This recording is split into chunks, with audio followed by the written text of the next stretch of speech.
So if you've been following this channel, you would know that one of my most anticipated games of the year was kind of the last big AAA game of 2024. That, of course, being Indiana Jones and the Great Circle. Now, I am a fan of Indiana Jones. I'm a fan of Indiana Jones video games, and not just the LucasArts ones that came out back in the day that were point-and-click adventures. I like Indiana Jones and the Infernal Machine on the N64, and if you don't like it, you should go play it again, because it's actually good. I like Indiana Jones and the Staff Kings on the Wii. I thought it was kind of fun, but this looked like a proper Indiana Jones experience. This looked like something that was going to be a big-budget AAA game from Xbox that, of course, has to be coming to PlayStation in spring of 2025 as well. Well, I've been playing the game for about 6 hours straight, nonstop, no breaks, just playing it because I'm absolutely in love with this game. But I want to talk about this game and then highlight how this game is a perfect problem for the whole Game Awards and how the Game Awards is set up. So Indiana Jones and the Great Circle, you know, it's a first-person perspective game where sometimes you get a look at Indy in a third-person perspective when there's any sort of platforming. Some people were kind of turned off by that, thinking it was going to be, you know, kind of like a generic first-person shooter, but it's definitely not. It is an action-adventure game from a first-person perspective. Now, if you ever played the game Chronicles of Riddick on the Xbox, you would kind of know what to expect from this game because I think they're kind of similar. You can even kind of throw Condemned in there as well.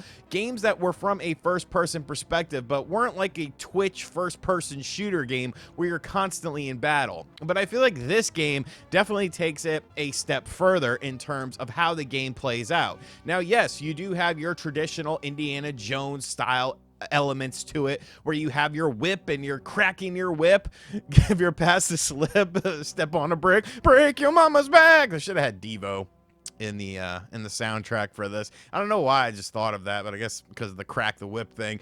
But like, you know, you have that traditional stuff, you have your fisticuffs, you can even bust out your gun should you choose to do so, but there's a lot more to the game as well, such as stealth. And unlike other games such as Star Wars Outlaws, which kind of shoehorned stealth into the game and made it a main focus, it makes more sense with Indiana Jones. You have all of these enemies that are trying to find you and stop you in your quest to figure out the Great Circle things that I'm not going to spoil the story for you or anything like that because obviously I haven't finished the game yet, but I got a good grasp of what's going on here. But they're trying to obviously impede your progress. You get different outfits that you can wear to sort of blend in as well so you don't stick out as much. A little bit of an Assassin's Creed feel with some of the blending in elements, and some guards will still be suspicious if they're higher ranking stuff. But the amount of different types of gameplay that I've encountered has been really refreshing, honestly, because I feel like all of it feels really well done.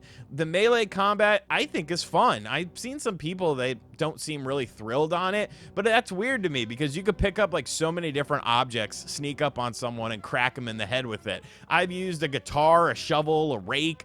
It would have been kind of cool if you could like shove the rake up the dude's ass. I don't know. That would make me laugh. You know, a little comic relief in the game didn't hurt anyone, but it definitely feels like Indiana Jones, you know, through and through. From the story, Nolan North's voice sounds exactly like Harrison Ford. Like, it's kind of creepy how accurate he sounds to Harrison Ford. I feel like the story is done in an Indiana Jones sort of manner with, you know, little dry humor here and there. The set pieces look great. The graphics look great. The animations all look very well done as well. Like, it's a very impressive game, and I think the exploration is what kind of keeps me coming back for more. I'm not just going through and doing all of the main quests. A lot of these side quests in the game feel pretty beefy. And of course, unlike Star Wars Outlaws, like I said, this feels like an Indiana Jones game. It has the vibe, it has the writing, it has the music, the Indiana Jones theme. Dun, dun, dun,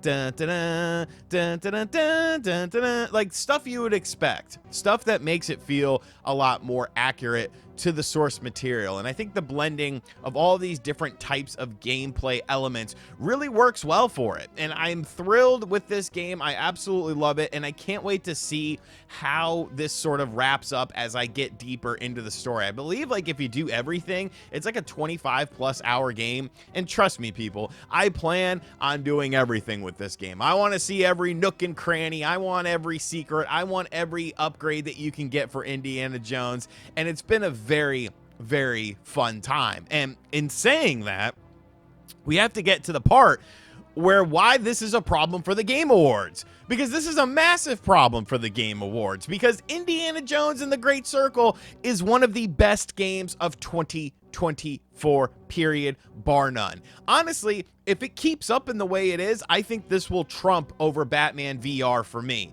which of course was over Astrobot for me as well. I played Final Fantasy VII Rebirth. I know there's people that love it, but that padding really got to me in that game. But Indiana Jones and the Great Circle, from top to bottom, from writing to dialogue, to character development, to story, to atmosphere, to gameplay, to graphics and presentation, everything is absolutely top notch. And this is indicative of one of the best games of 2024. And it's nowhere to be seen on the Game Awards because it came out too late.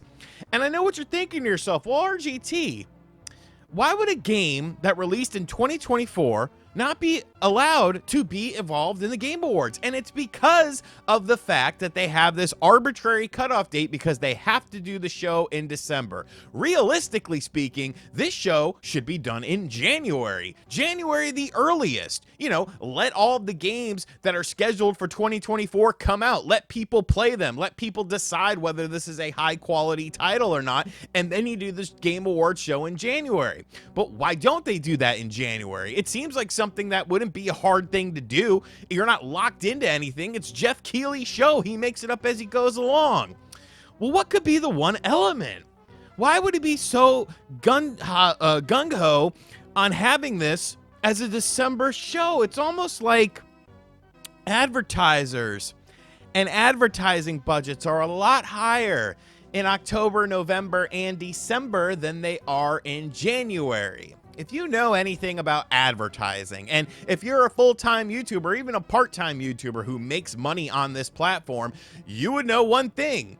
In the month of January, your ad rev goes down into a nosedive because companies are not spending money like they are in the month of December because they're trying to hype up products and get you to buy this thing for the holiday season. Merry Christmas. Ho, ho, ho. Spend your money with us. Ho, ho, ho.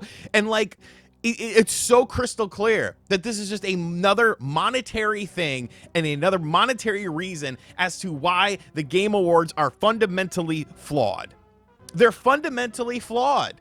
If it was really about the games, you would do this in January. You make enough money on this show. We know what you charge people to be at this show, to as far as, you know, showcasing something, to get a trailer or something like that. Why can't this show happen after all of the games are released? And I know what you're saying to yourself. Well, RGT, hold on a second, pal.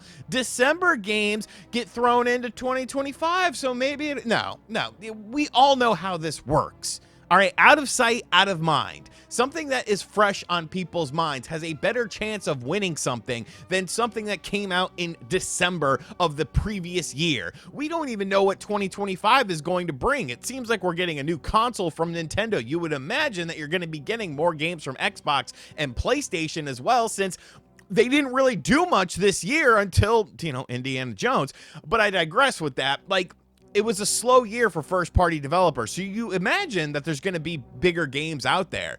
Now, maybe the PlayStation 5 release will kind of help with that. I mean, it is spring. Maybe it would be kind of early in people's minds, but this whole thing is a sham. If it was really about the best video games of 2024, you would allow video games up until December 31st, 2024, and you would do this show at the end of January. That way, people would get a chance to play everything that the year has to offer. Simply putting the game into next year's categories doesn't suffice. It doesn't cut it. It's not part of that year. It is part of this calendar year. And when you look at 2024 as big releases are concerned, if this game had come out in November, it would have clearly been on there. Clearly, clear as day.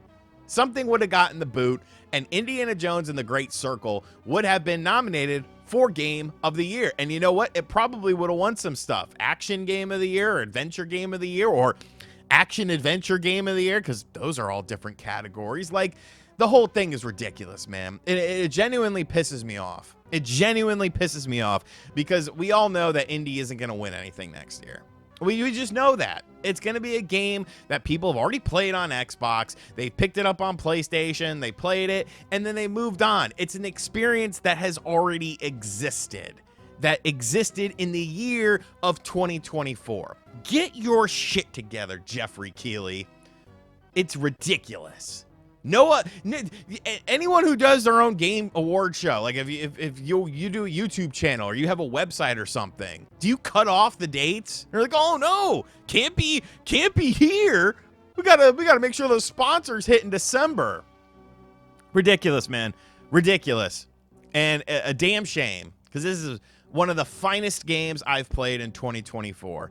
One of the finest experiences, one of the most fun, most polished, and most, you know, big budget. Hey, this is what we can do with this hardware. And the other shame is I think this could have sold Xbox units, but you're just putting it on PlayStation. So Xbox, oh man, Xbox. If you would have waited like a year or two, I bet you would have sold some Xboxes. But hey, everything's an Xbox, right?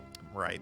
Anyways, guys, let me know in the comment section down below. What do you think about this? Have you checked out this game? If you have Game Pass or an Xbox or a PC, I highly, highly recommend it. I have been thoroughly enjoying this game. If you've ever enjoyed an Indiana Jones game in the past or film in the past, you probably already bought it. But if you're kind of on the fence about it, I highly, highly recommend it. It's been an absolute delight to play, and I can't wait to play more of it tomorrow. And as always, thank you for checking out this video. If you are new to the channel, make sure you hit that subscribe button, like, comment, share, hit the bell as well. And as always, I'll catch you guys on the next video.